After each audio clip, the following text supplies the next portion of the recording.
All right, welcome to another episode of the Disciples Podcast. Today we're going to be discussing music and the impact that it has on our lives. We're going to look at it from a cultural standpoint. We're also going to I think we're going to make our way from sort of the secular music to Christian music to worshiping God Christian music, right? And I think that there's a difference. So we're going to get into that. But obviously at the Disciples Podcast, we put every topic on the table. And I mean, what is more of a cultural or personal impact than music? Welcome to the Disciples Podcast, where we dive into how Christian faith intersects with contemporary culture. All topics are on the table as we explore modern life through a Christian lens. We're big on community, so we're not saying that Disciple is going to be your community, but it can be a place that fosters conversations that communities should be having. And let's introduce more thoughts. Let's introduce more ways to follow Jesus.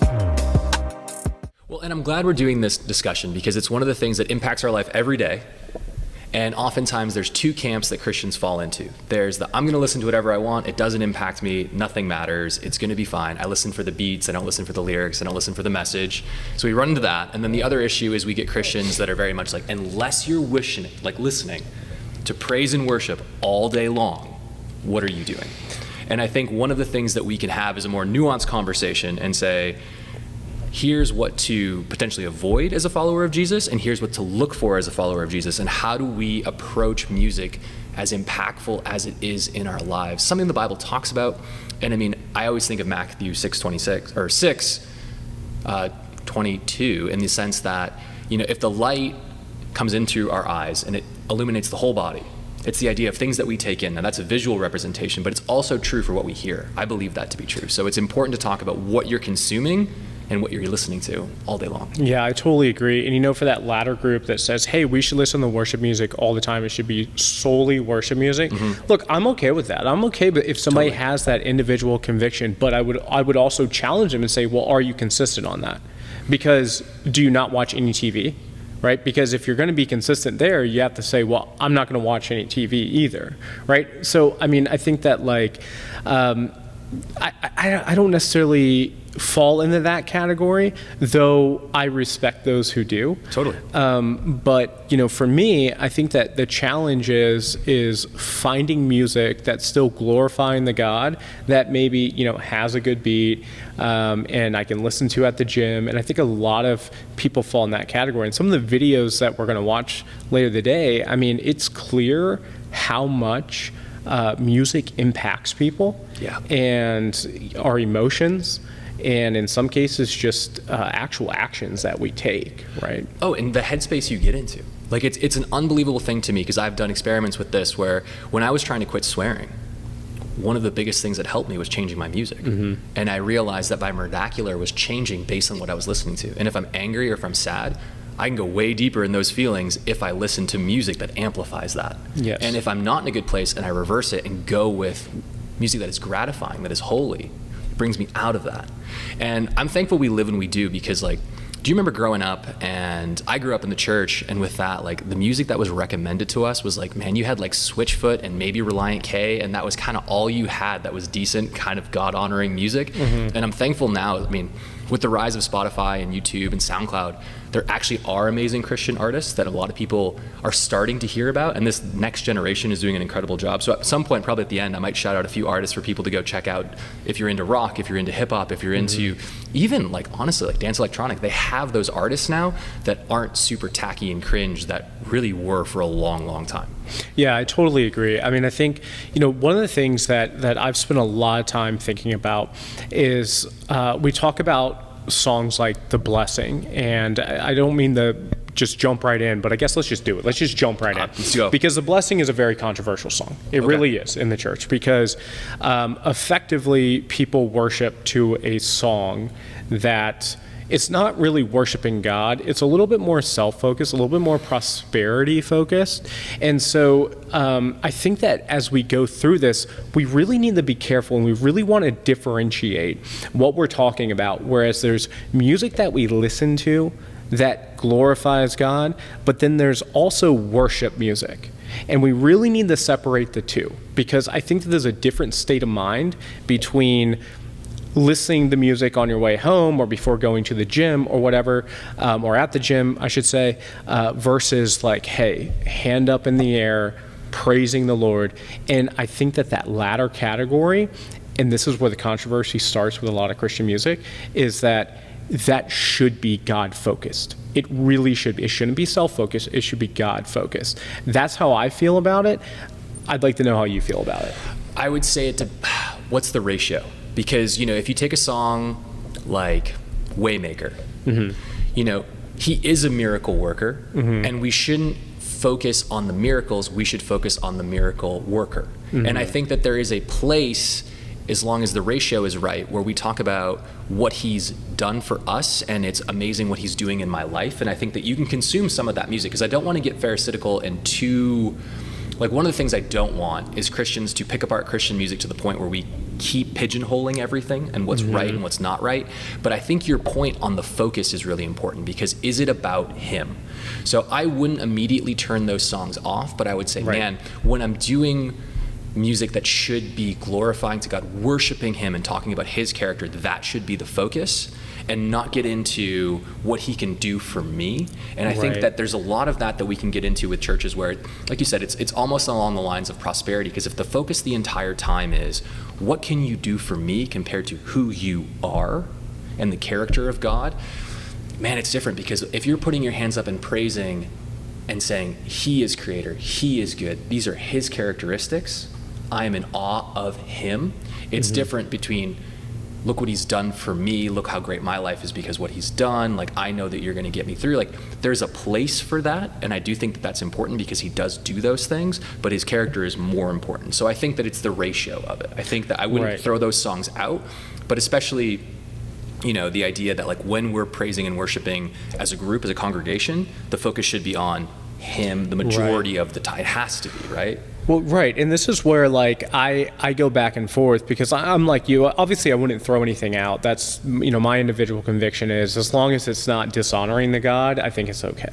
right? But one of the convictions that I have is that I think about, okay, well, in heaven, you're not worshiping to receive. Like, you're truly worshiping God in his holiness. You're throwing your crown. Exactly.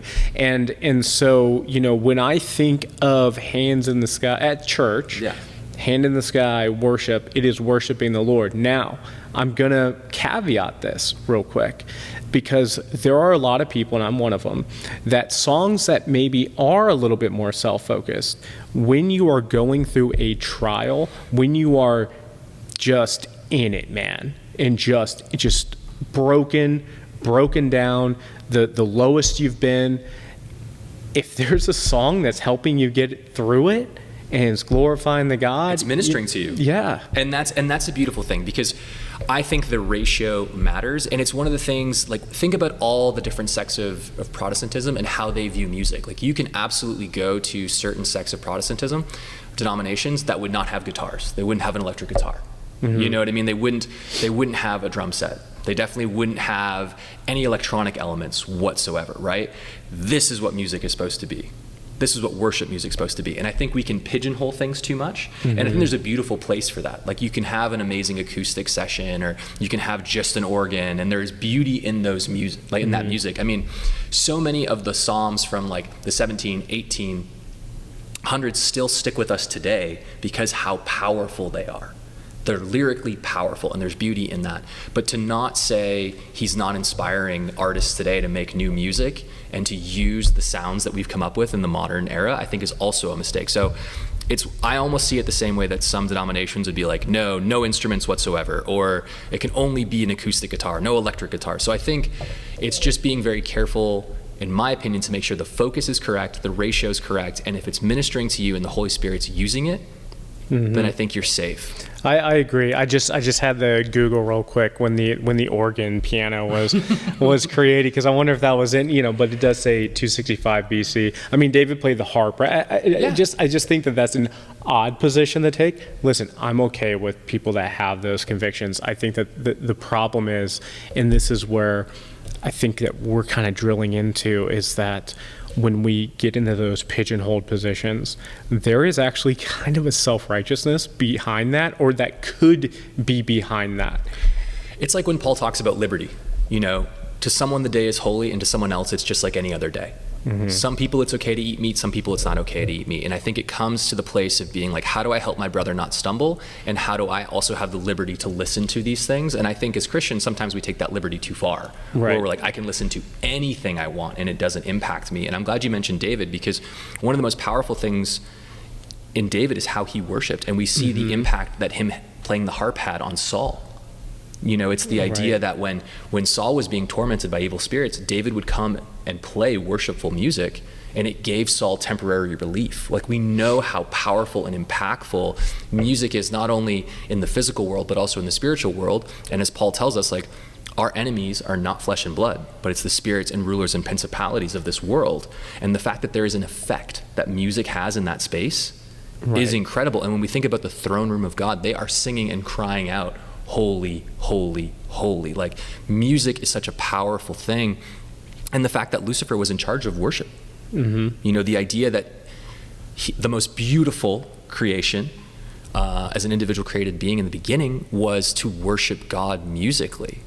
And he fell from a position of pride. And I kind of sit there and think, like, he was leading the other angels, right? He was leading all the other things. And did that impact him to say, I should be the one that's receiving this praise as I play this, as I sing this, instead of God the Father, right? Yeah. It's a really interesting thing. It's so funny because on the last episode, we watched the pastor, let me say it like this, a pastor who had a beautiful voice, would just sing during the sermon. And like the sermon was on how God worships us. He was clearly a heretic, right? I mean, outright. I mean, you can go back and watch that video, but just because it sounds good or sounds beautiful, like that doesn't mean it's of God. And just because it's rock and roll doesn't mean it's not of God, right? Or hip hop or whatever. Right? That's a beautiful summation. Yeah. I think we're ready to jump into. All right, let's jump in. That was perfect. Okay, well, let's jump in, and we're going to jump into our first segment here. We're going to talk about Taylor Swift a little bit. And there's no doubt she's probably like the biggest artist of our generation. I mean, we all kind of grew up with her. Her Aries tour grossed over $1 billion. This single tour, highest grossing tour of all time. 4.3 million tickets sold. And the thing I want to caveat up front with this conversation is that nothing we're saying is an attack against Taylor Swift, because I believe that Taylor Swift needs Jesus just like everybody else, right? And so nothing against the non-believer, but again, and in the audience that are non-believers, I want them to know Jesus, right? And so, but I do want to have a little bit of a conversation about, should Christians, believers, listen to Taylor Swift?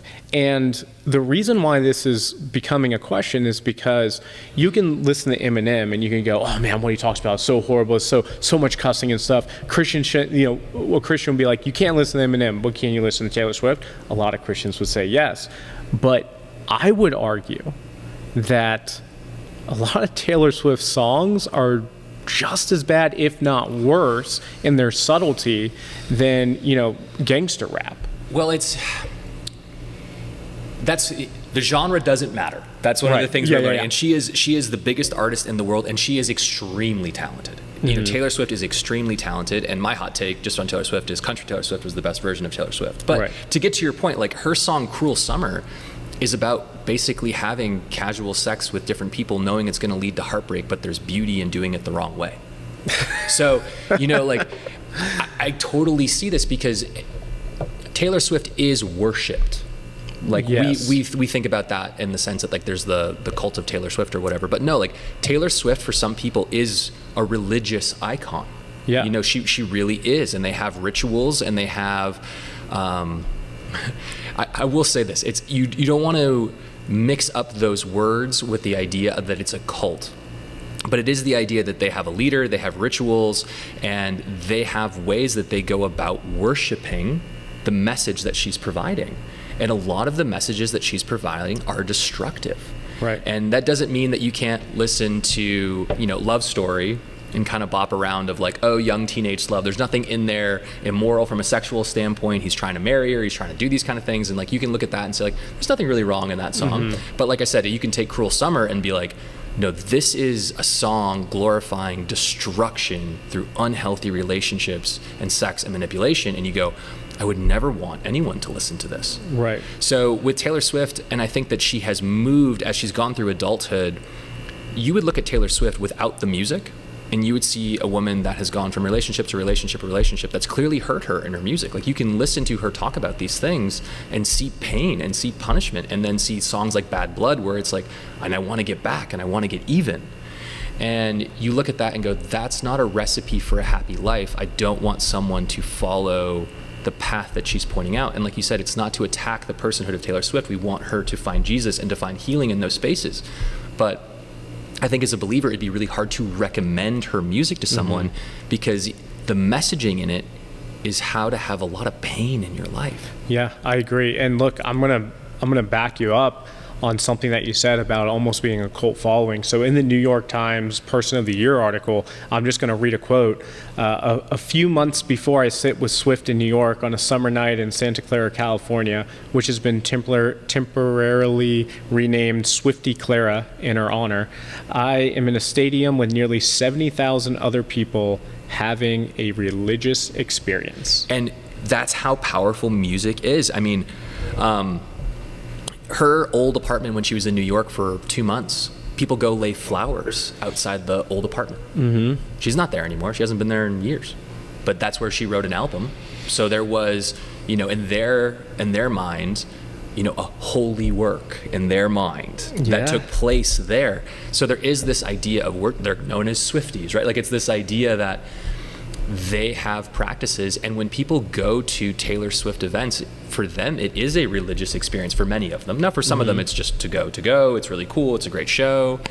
And at the same time, like, speaking of her music, like one of the songs in her last tour, when you go and see the tour, they actually have a seance on stage. Now it's not an actual seance, but they have a coven of witches that come together, and they're hooded and they have lamps, and there's a snake that appears. Like, there's a whole bunch of different things that take place.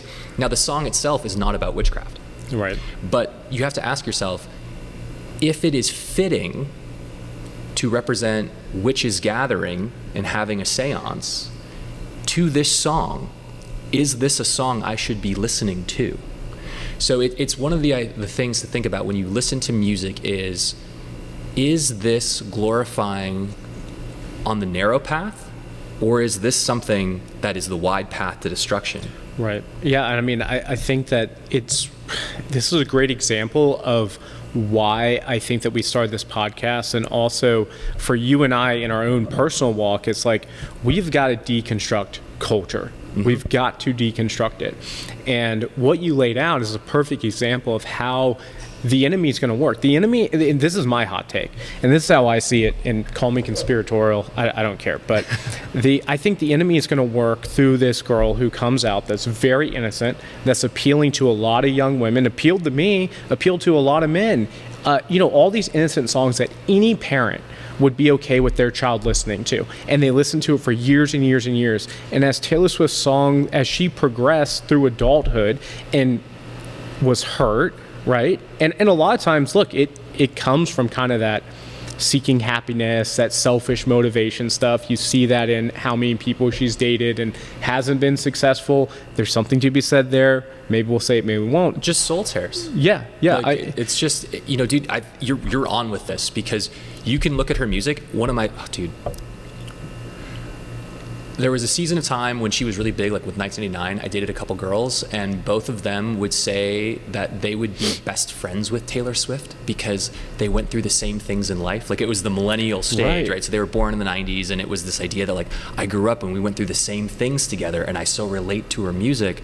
And you can see the destructive path in the sense that, like, started out innocent and hopeful, and as time has gone on, the music itself bears out pain and sadness over and over. Like, Reputation was the idea of, like, now I'm going against all my haters, now I'm going against, you know what I mean? It went from this innocence that you had with, gosh, I don't even remember the name of her first album, but like the one that Love Story's on, like Real Country Taylor. Yeah, I don't. And it slowly fades into more and more pain and more payback.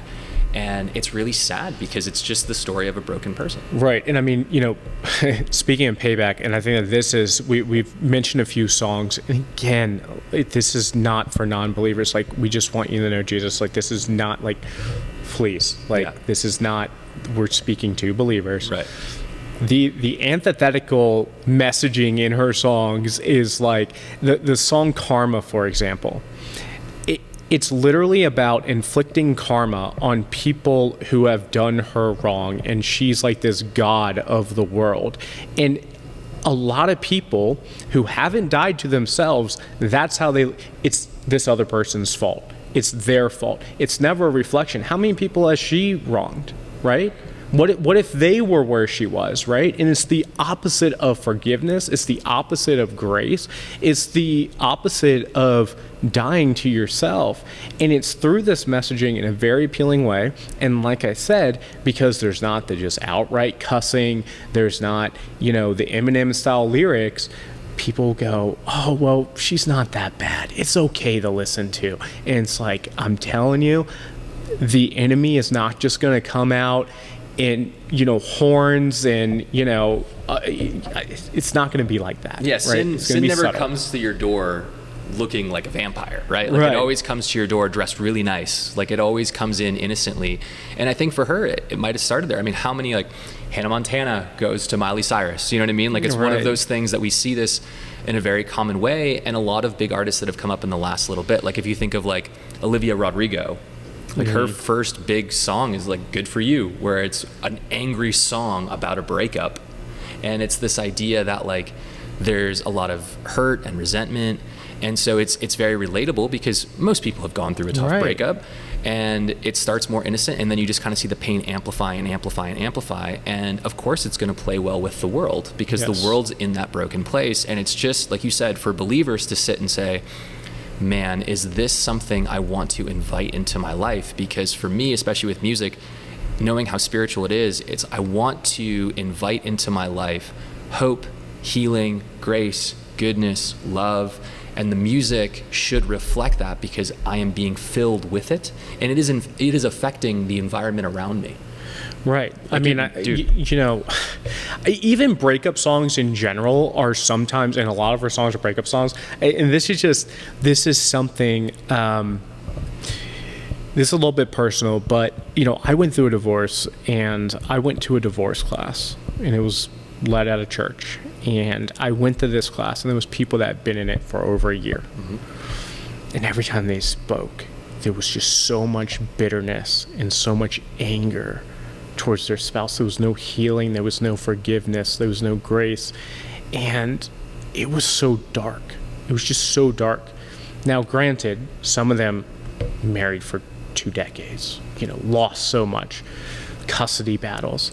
I understand, right? I do. Deep okay, but breakup songs, man, that just invokes bitterness in your heart so much, and we just don't realize that. But man, are they appealing when you're going through it. It's almost like what you mentioned when you need a ministering song of the Lord making a way. Mm-hmm. We talked about, like, Waymaker is the one that always comes to mind in this plate, where it's like we are a little bit more focusing on what he can do for me. But if you're in that place, you need the reminding of that you serve a big God, and a God that is able to reach into your circumstances with resources you don't even know exist to help you. So you can feed into that kind of vein, or you can go down, and the world will tell you to be angry, to be bitter, to get back at them, and it feels good temporarily, but it leads you down. It's like sugar. You feel good for like 5-10 minutes, and then you're going to have the hangover, the sugar hangover afterwards, and you're going to feel terrible. And it's really like, when you talk to someone and they're still really bitter and angry about their breakup, they're not healed.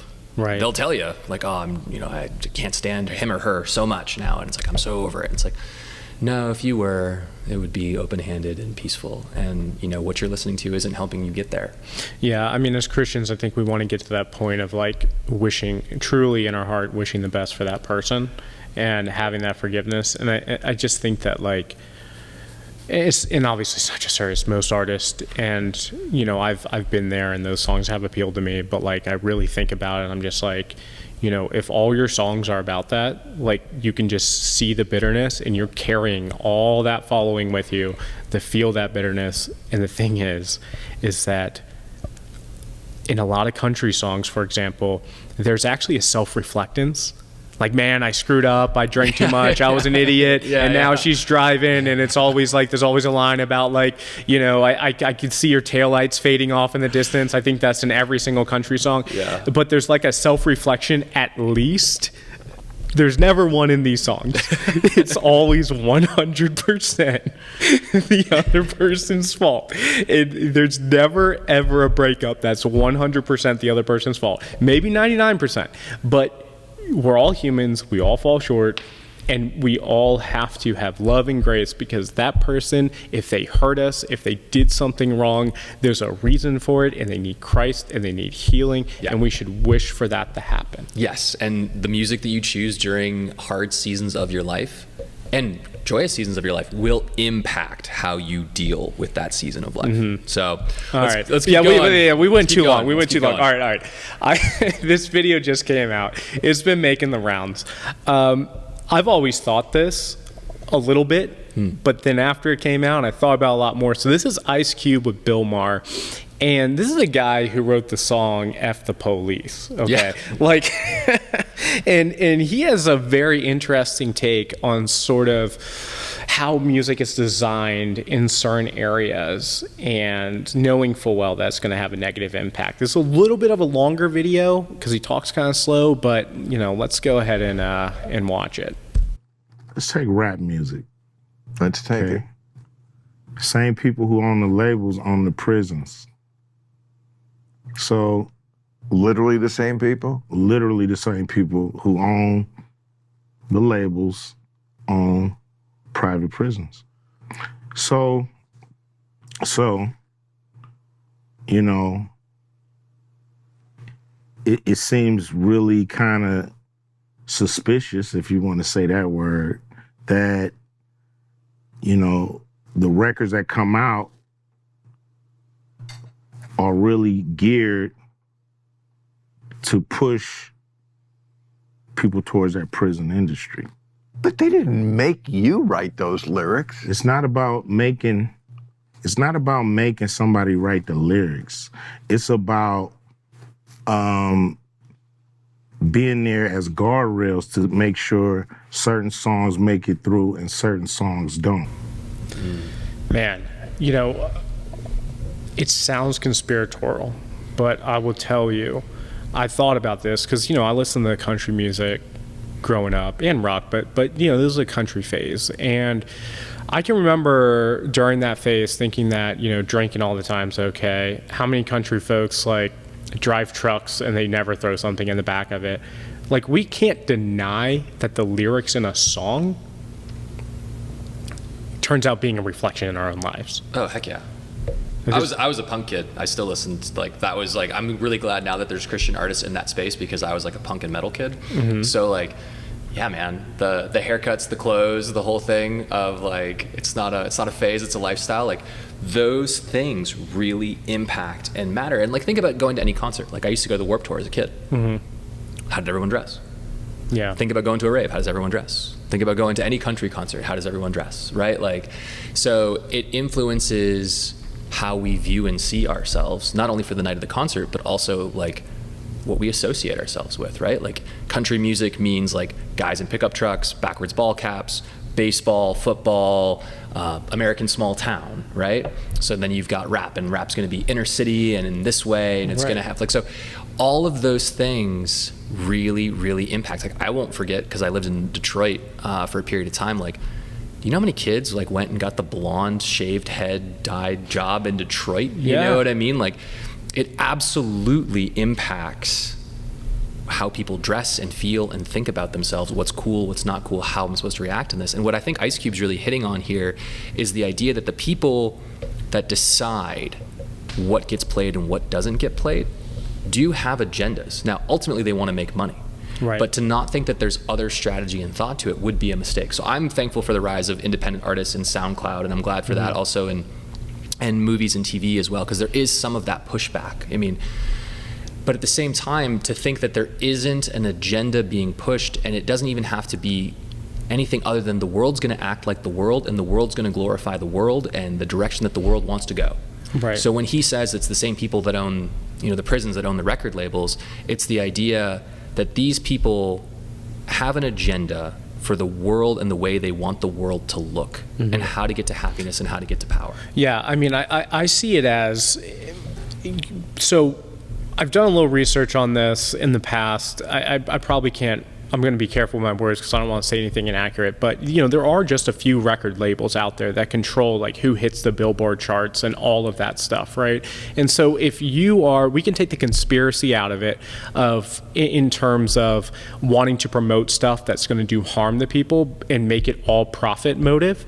And I think that it makes sense that, hey, like, if you have a demographic, whether it's young women or inner city kids or country folks, like whatever, you're going to create music that invokes that raw emotion, that hurt, that pain, instead of giving a positive message about overcoming adversity, about forgiveness, about things that would be fruit of the Spirit.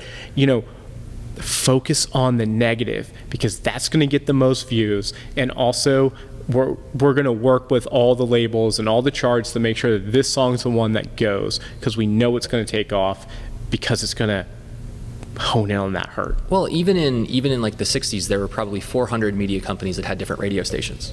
I think we're down to like the big 6 now, where it's like Cumulus, and you can go to a building and all of the different radio stations will be in the same building. They're owned by the same guy. So you have, the country station, the classic rock station, you're going to have the rap station, you're going to have easy listening. It's all owned by the same people, and they play basically the same 40 songs in rotation. And it is very much to pick the same artist the same way, instead of exploring new artists. And that's why the internet's been so helpful for people to get seen and known, because the pathways that used to exist don't really exist. The variety's not there anymore, because it used to be that you would have a station director that would go and try to find local talent and bring them on their station. So you would want to listen to that station because they had better music. They were finding different local acts, bringing their music on, and you would say, oh, I'm going to listen to that station because they keep finding really cool things.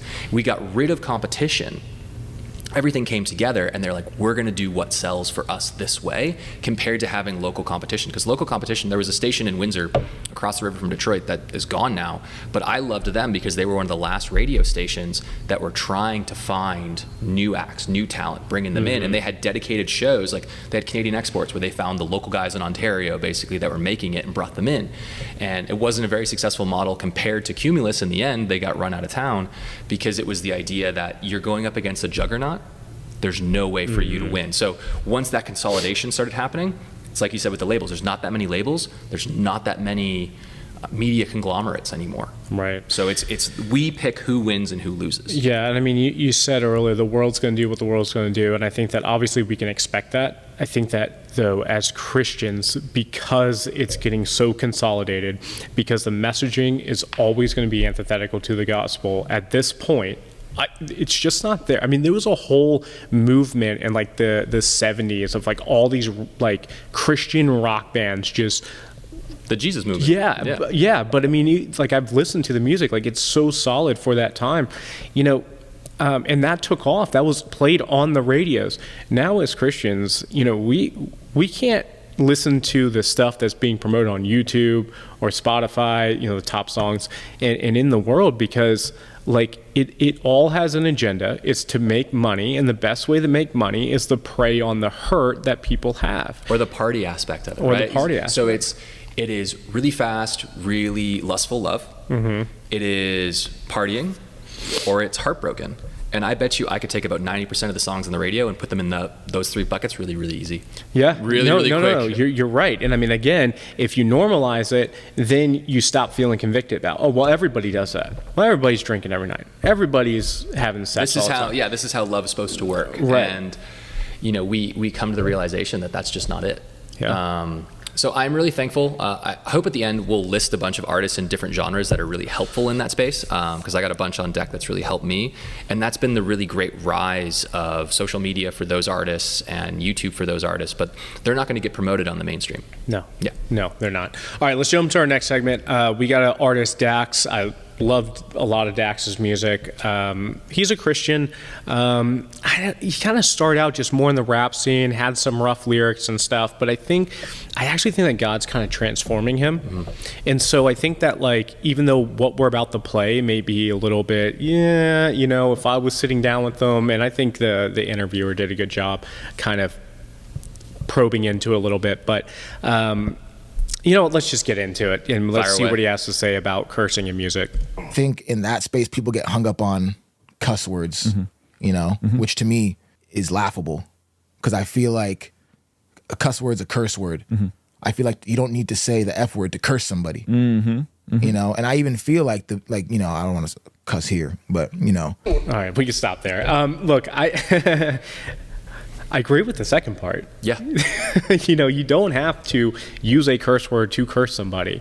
I think that was kind of what we were talking about with Taylor Swift, frankly. Yeah. But I wouldn't be flippant about using bad language. No. I mean, okay. So when I cut out swearing, it took me a little while and it was really intentional. And then there were a couple places in my life where it still wanted to hang on, right?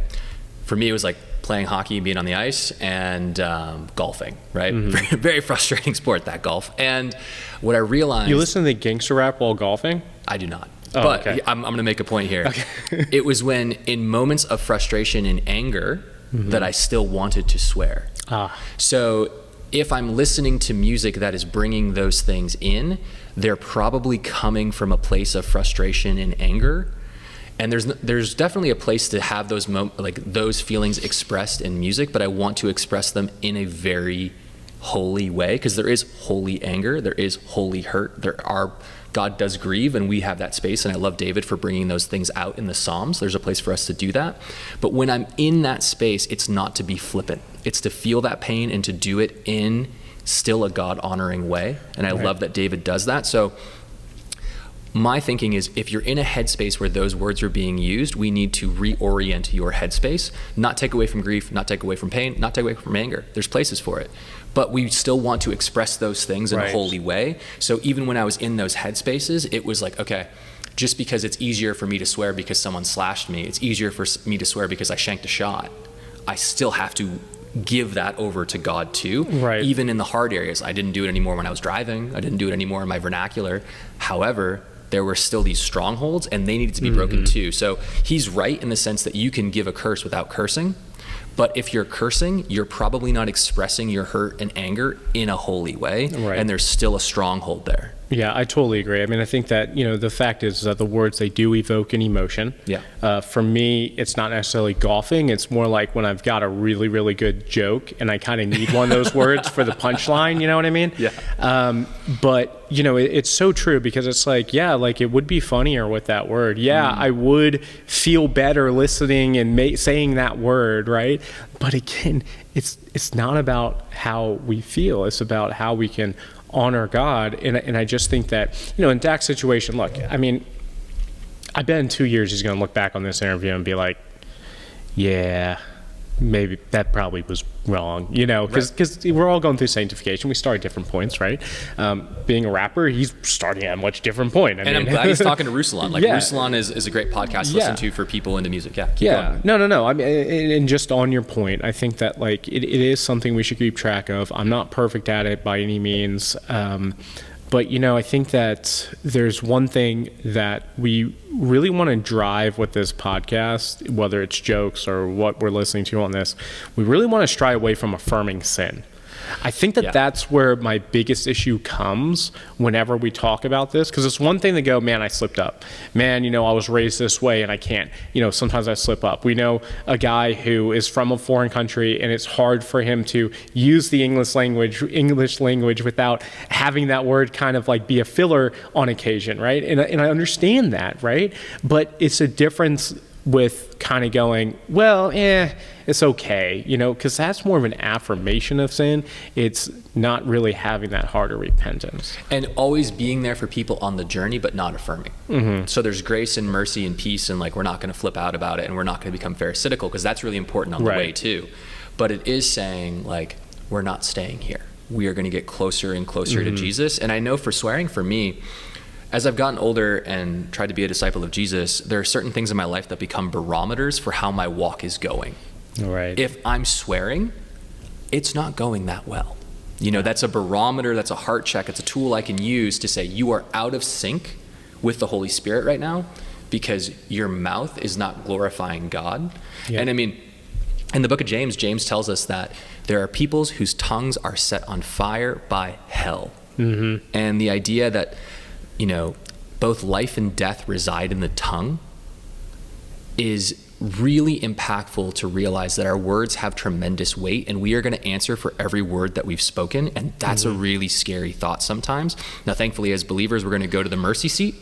Right. But it is the idea for me that everything I say is recorded and is known and has weight and has the power of life and death. So how important is it for me to really monitor my speech? Right. And I mean, that's a great point. I just, for me personally, language is one of those things that I find is the easiest thing to slip into really quick. Yeah. Because I grew up with that language, right?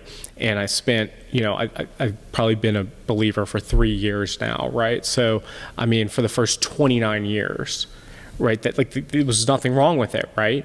And it's so easy that once you invite some of that music in, some of that language in, you start slipping up. I find that it starts to spiral real fast, and I have to catch myself every time.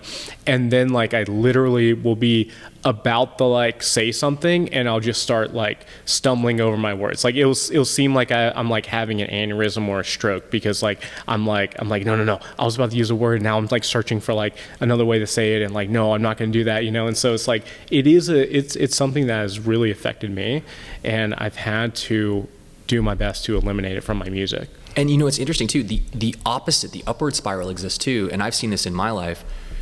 People of my friends that are non-believers, even some that are believers, don't like swearing around me because I don't swear. It's not because I've told them not to. It's not because of anything other than the fact that when I'm with Cam, he doesn't do that. I feel awkward doing that. So you start to change the atmosphere. You start to go in this positive direction. And I've had conversations with people being like, why don't you swear? Yep. And it's an opportunity to then share the gospel with them and to be different.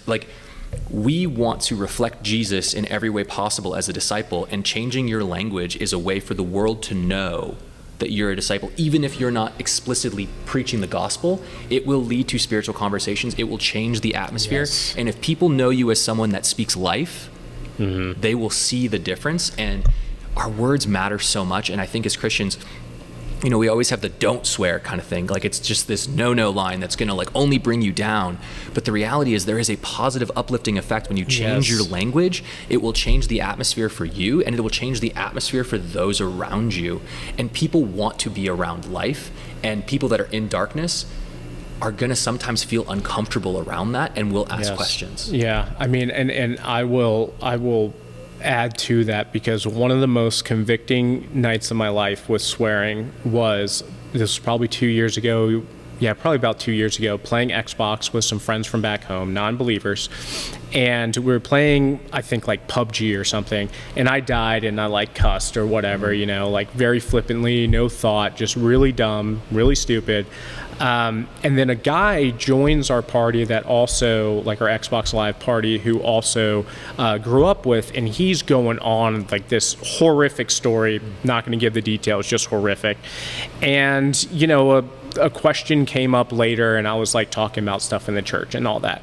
And the guy that had said that story was like, Jared, I didn't know you were this, Christian man. I wouldn't have said that in front of you. I wouldn't have, why did you let me say all that, And I was just thinking could you imagine if he was in the party when I said that cuss word? And it was just that was the moment that I was like, man, dude, the impact of language on the non-believer and how you look to the non-believer and how you affect the non-believer, to your point, I mean, you truly have to walk like Christ, because that's going to be the most uplifting thing that you can do, and it's also going to open those doors that otherwise wouldn't have been opened. Dude, even yesterday, I run a pickleball game. We had about 16 people there, mostly from our church that were playing, and I had a non-believer friend come.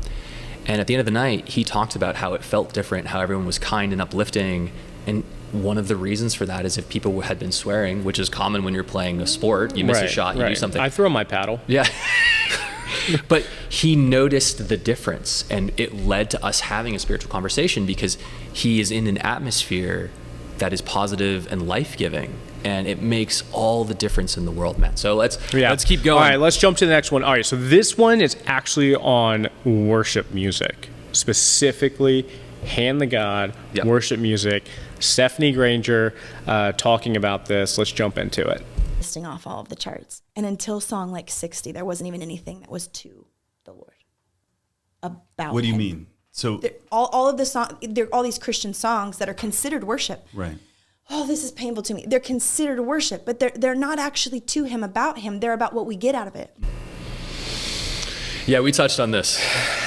We touched on this, but keep going. We did. And, you know, she might be making an excellent point.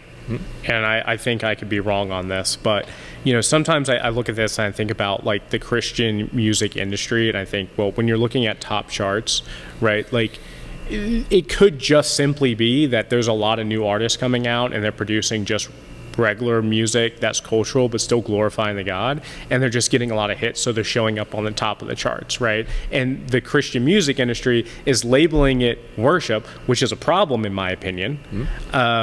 And that could be the reason for it. But I totally agree. Like, I do think that there's a big difference between, you know, a Hillsong song that, despite all the controversy at that church, if you listen to the worship music, it is to God, pretty much every song, compared to, you know, maybe like Holvey or something that's singing a little bit more cultural song. Yeah, and I think we are designed to worship. So when we are having really intentional time with God, it is the idea that my mind and my thoughts are on him and off of myself and my problems. So that's not to say that some of the songs she's mentioning aren't for us at different times. Like you mentioned, there's a time to be reminded of who God is and what he's done for you. However, one of the best practices that I got from my church in Arizona was before worship, they would do one song and then they would stop and they'd have a time of confession where they would just, everyone pauses, it's silent, and it's getting your heart right before God before we continue into worship, to say, this is now a holy space. Yep. It is going to be wholly about him, and we are going to give a sacrifice of praise to him. And I think that that's a really beautiful and sweet thing to do. Now, I'm not saying all of your music has to be that. It's definitely not for me. However, the more of that you have in your life, you will see an impact, and you will walk away like, that's when you cheer up and worship, man. I mean, that's a soft moment for me, but like when I'm really thinking of the goodness of God and worshiping before him, there's something in my soul and in my spirit that goes, this is good, this is true, this is right, and it's all because of you and who you are. And I think it's very important to have a heart of worship while worshiping. Yeah, I agree. I mean, I think that, you know, when we listen to these songs, and there may be a place for it, like, and maybe you're going through something or whatever it is, at the end of the day, the greatest miracle that God ever did for us was what he did on the cross. Yeah. And that alone is worth worshiping him for. And we have to stick to that, I think. You know, we have to evaluate our own hearts and go, when am I making that time to truly be thankful for what he did for me? And that has to be part of our walk. Yeah. And it's going to be part of our eternity. So it better be part of our walk now.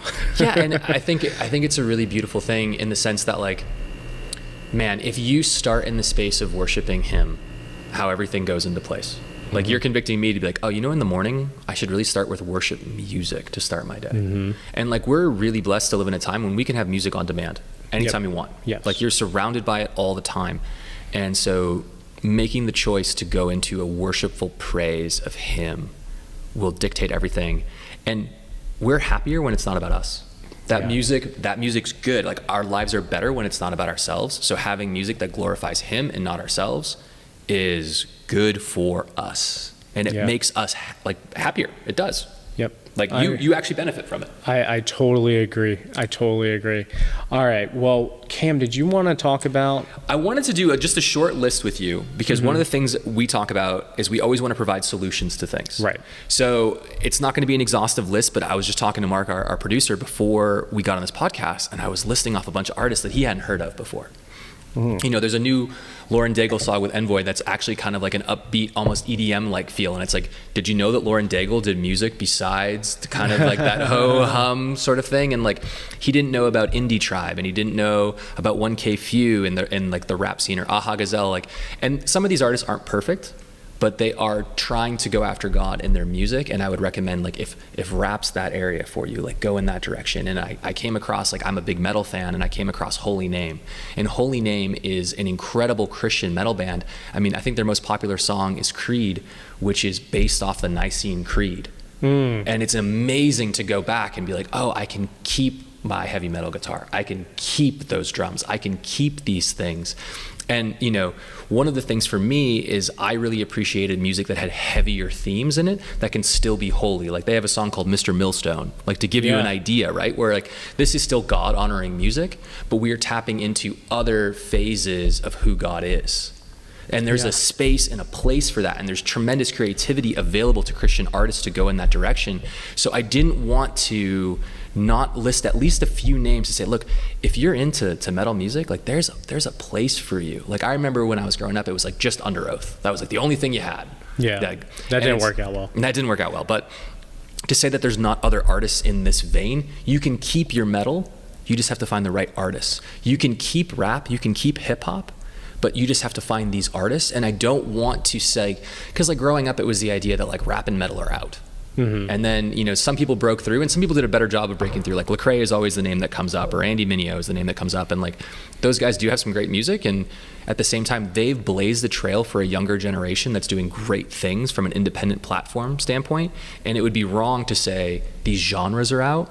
It's better to say there's actually a great exploration for you to find really great, talented music. And one of my favorite things to do in the car with non-believers is to play that music without telling them. And I can't tell you how many times they've looked over at me and been like, who is this? This is like a jam. And I'm like, yeah, it's unbelievable. So I just wanted to list a few names. If you have some to throw out as well, it's just this idea that like there's so much more available to you in the genres that you love, and you're really not sacrificing. Like you are gonna walk away. You know how good it is to listen to metal music and feel good afterwards?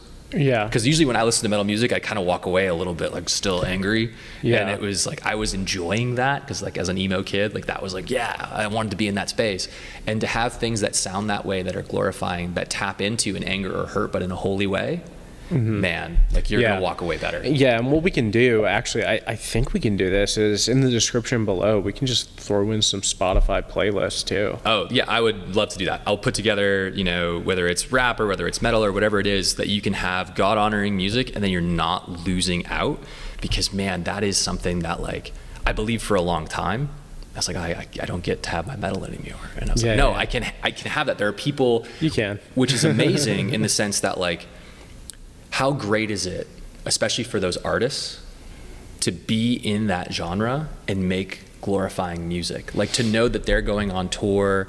Like think about how many conversations Skillet's probably had with people. Oh my gosh. You know what I mean? When they're on stage and they're at the same festival as a Metallica or as a Slipknot, and you're sitting there being like, and these people are hearing the gospel too and about Jesus Christ. Like we need those people in those spaces, and it can be a holy and honoring thing. And the sound itself is not unholy. Yeah.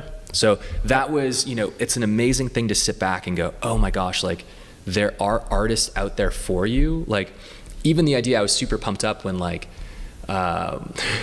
dude, like when 1,000 Foot Crutch was on like the NHL playlist for like things like that, you're just kind of sitting there being like, oh, it can break through and it can be in these places, and we can and people will enjoy it.